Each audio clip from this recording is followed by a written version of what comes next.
Breaking news చూస్తున్నాం. GVMC mayor పై అవిశ్వాస తీర్మానం ప్రవేశపెట్టే వేళ రోజు రోజుకు వైసీపీ తన పట్టు కోల్పోతోంది. ఇప్పటికే 93, 94 వార్డు కార్పొరేటర్ రాజీనామాతో డీలాపడ్డ వైసీపీ తాజాగా ఇప్పుడు 6వ వార్డు కార్పొరేటర్ లక్ష్మీ ప్రియాంక రాజీనామాతో వైసీపీకి షాక్ తగిలింది. విప్ జారీ చేసే అధికారం ఉన్న ప్రియాంక రిజైన్ తో వైసీపీ అయోమయంలో పడింది.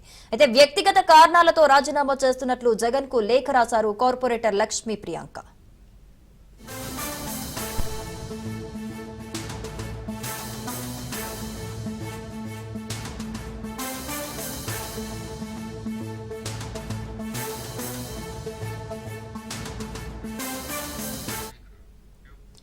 మరికొన్ని గంటల్లో జీవీఎంసీ మేయర్ పై అవిశ్వాస తీర్మానం ప్రవేశపెట్టనున్నట్లు తెలుస్తోంది. ఇందులో భాగంగా కౌన్సిల్ సమావేశాన్ని సిద్ధం చేశారు అధికారులు. అదేవిధంగా జీవీఎంసీ అధికారులతో కలెక్టర్ సమీక్షా సమావేశం నిర్వహించారు. కౌన్సిల్ సభ్యులను తప్ప బయటి వారిని లోపలికి అనుమతించకూడదని అధికారులను ఆదేశించారు. మరోవైపు విదేశాల్లో ఉన్న కొంతమంది కార్పొరేటర్లు వరుసగా విశాఖకు చేరుకుంటున్నారు.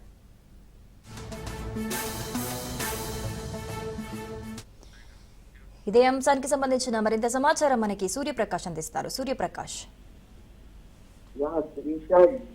ఆంధ్రప్రదేశ్ రాష్ట్రమంతటా ఎంతో ఉత్కంఠ రేపుతున్న విశాఖ జీవీఎంసీ మేయర్ పై అవిశ్వాస తీర్మానం మరికొన్ని గంటల్లో ముందుకు రాబోతుంది. ఈ తీర్మానం కోసమైతే ఇప్పటికే ఇరు వర్గ పార్టీలు కూడా విదేశాల నుండి ప్రయాణం అవుతూ విశాఖ నగరం చేరుకునే ప్రయత్నం అయితే చేస్తున్నారు.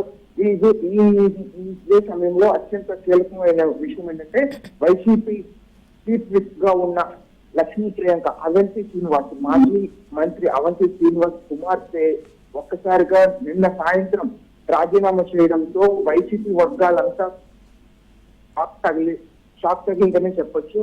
క్యాంపు రాజకీయాలు నడుస్తున్న తరుణంలో ఇప్పటికే ఆమె కూడా బయట వైసీపీ వర్గంతోనే కలిసి ఉండే బయట రాజకీయాల్లో ఉంటూనే బయట క్యాంప్ రాజకీయాల్లో ఉంటూ ఒక్కసారిగా ఆమె నిన్న బహిరంగ లేఖ రాసి వైఎస్ జగన్మోహన్ రెడ్డికి పంపడం జరిగింది.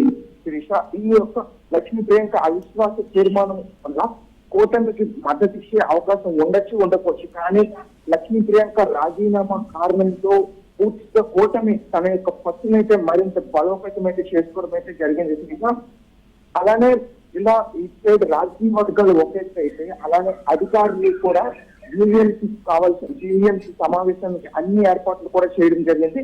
లోపల కావాల్సిన సిట్టింగ్ అరేంజ్మెంట్స్ కావచ్చు, లోపల విజువల్స్ అన్ని తీయడానికి ప్రస్తుతం ఉన్న సీసీ కెమెరాలతో పాటు మరింత ప్రతిదీ కూడా క్షుణ్ణంగా పరిశీలించడానికి ఏర్పాట్లు చేయడం కోసం అయితే వీడియో రికార్డింగ్ సర్వీసెస్ కూడా లోపలికి పంపించడానికి పెడుతున్నారు.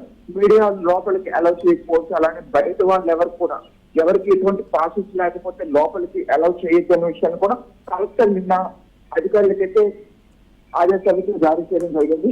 ప్రస్తుతం విదేశాల్లో ఉన్న అయితే టీడీపీ వర్గాలు అయితే మలేషియాలో, కొంతమంది అయితే శ్రీలంకలో ఉన్నారు. వైసీపీ వాళ్ళు అయితే శ్రీలంకలో ఉన్న వారందరూ కూడా ప్రస్తుతం తిరుగు ప్రయాణం అవుతూ విశాఖ నగరం అయితే చేరుకుంటున్నారు. కానీ విశాఖ నగరం చేరుకున్నట్టుగా వాళ్ళ ఇళ్లకి చేరకుండా రేపు పూర్తిగా సమావేశం మందిరం ఏదైతే ఉందో కాంప్లెక్స్ దగ్గర ఉన్న జీవీఎంసీ సమావేశ మందిరానికి అయితే ఈ కార్పొరేటర్ తీసుకొచ్చే ప్రయత్నం అయితే చేస్తున్నారు. కానీ ఎంతగా చూసినా కూడా ఎలా చూసినా సరే కూటమి ప్రభుత్వం ఏదైతే తీసుకుందో అవిశ్వాస తీర్మానాన్ని పెట్టాలని నిర్ణయించుకుంటూ దానికి ఇస్తుండగానే అదే విధంగానే దానికి పట్టు సాధించిందని అయితే మనం చెప్పుకోవచ్చు. దాదాపు 76 మంది ప్రస్తుతం 76 మంది వాళ్ళకి కావాల్సిన 72 మంది అయితే మనకు ఓట్ వేయడానికి కావాలి. కానీ 76 మంది అయితే ఓట్ వేయడానికి అయితే రేపు సిద్ధంగా ఉన్నారు కూటమి వాళ్ళు. Shirisha, right Suryaprakash, thank you.